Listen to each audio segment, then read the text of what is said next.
Hello, I wanted to talk about another game, and this time it's Absolute Tactics, Daughters of Mercy. Here we are with something I play rather often, a turn-based tactical game. I'm not sure who thought calling it Absolute Tactics was the way to go. I mean, I really played a lot of better tactical games, so this is clearly overselling it. I mean, let's face it, this game doesn't require all that much tactical finesse.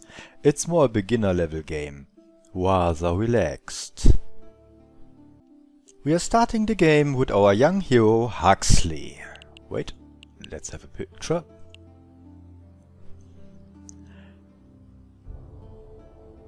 He's daydreaming about being a great adventurer and going on great adventures, when suddenly a great adventure starts. He gets to destroy some weird old statue, and ever since then he has some voice in his head that gives him advice in the upcoming problems he faces. The upcoming problems are the Mercy family.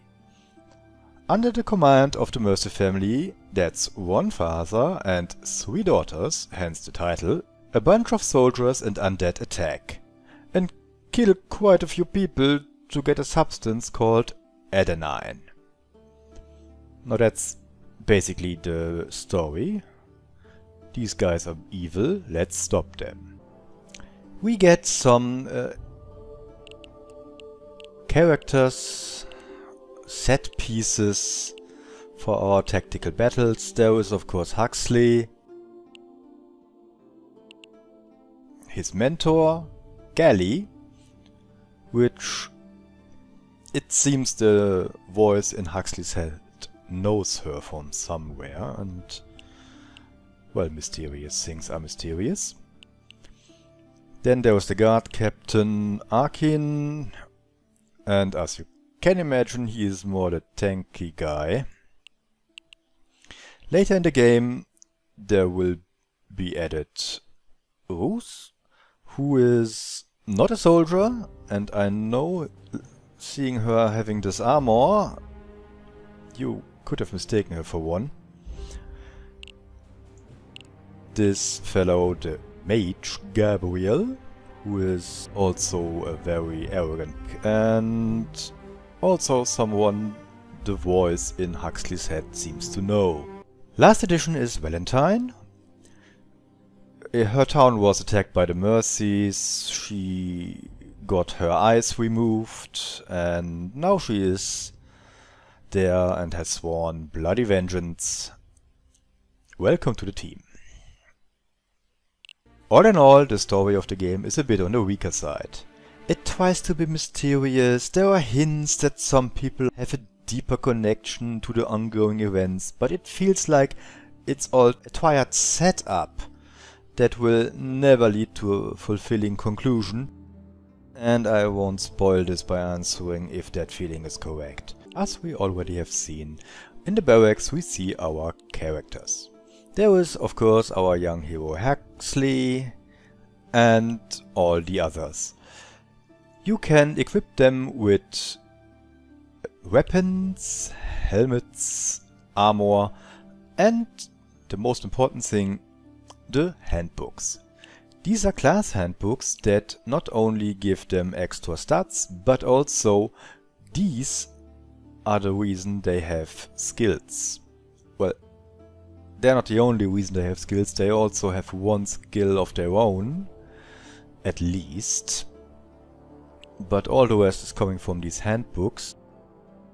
And these handbooks can be upgraded from rank 1 to rank 3, adding more stats and, of course, more skills. Now you would think this is the method to get these characters a little specialization, but that's not really true. They are specialized from the get-go, and these handbooks only give them some more nuances.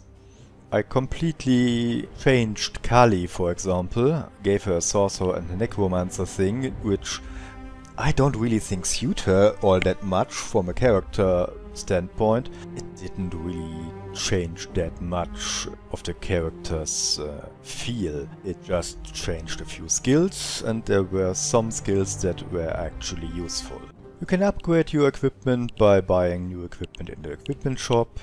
Of course, you can find some unique stuff in the missions, but most of the stuff is bought right here, and the missions are mainly there to give you more money, so you can waste it on new stuff.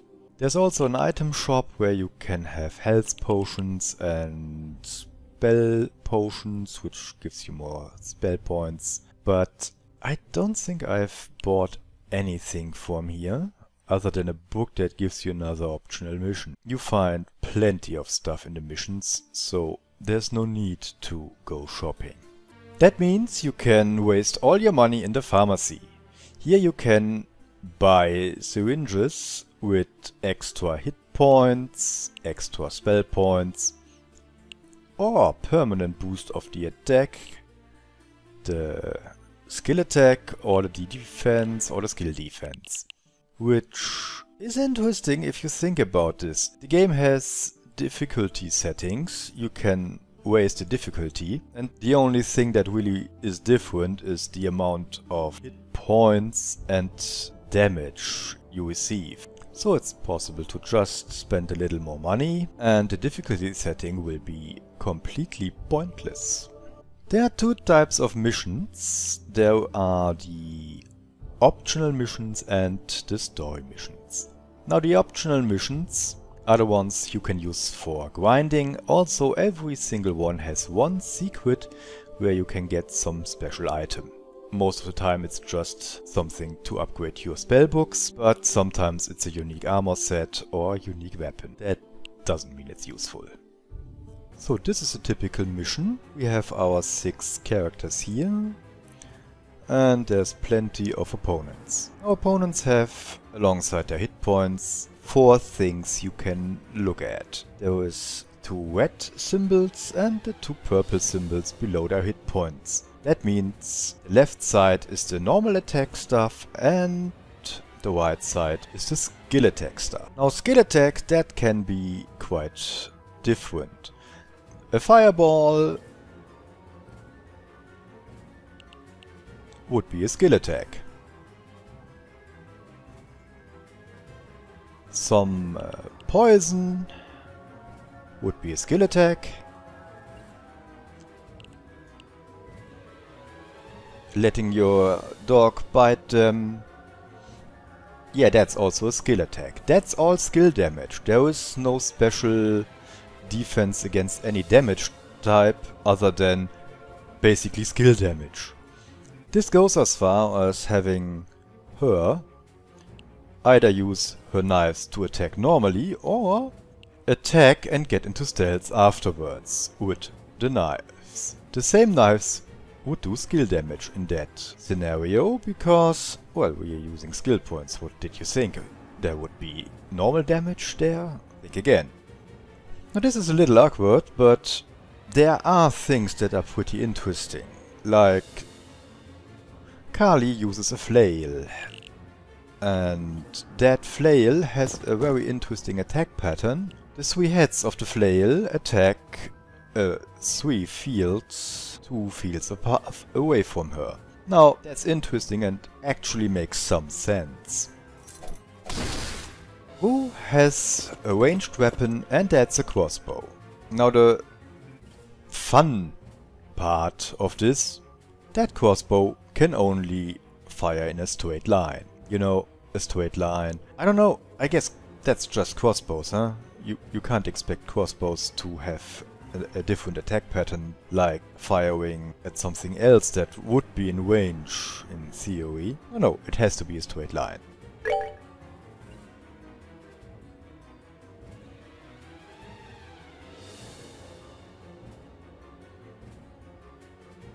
Take this!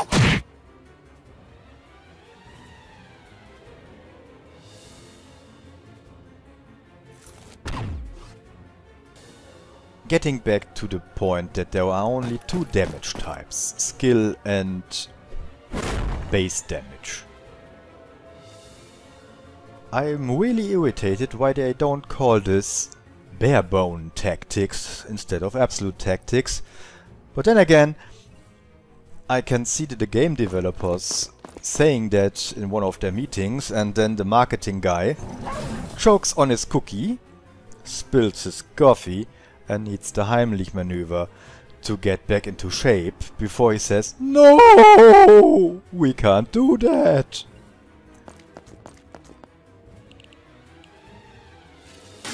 So in conclusion, Absolute Tactics Daughters of Mercy is not a great game. The tactical fights are pretty simple, the story is not too intense, the characters are more set pieces than characters actually, and all in all, for advanced players of tactical games, this might not be a good choice. For people who search for a more relaxed kind of game and are not that experienced in tactical fights, this might be a good start.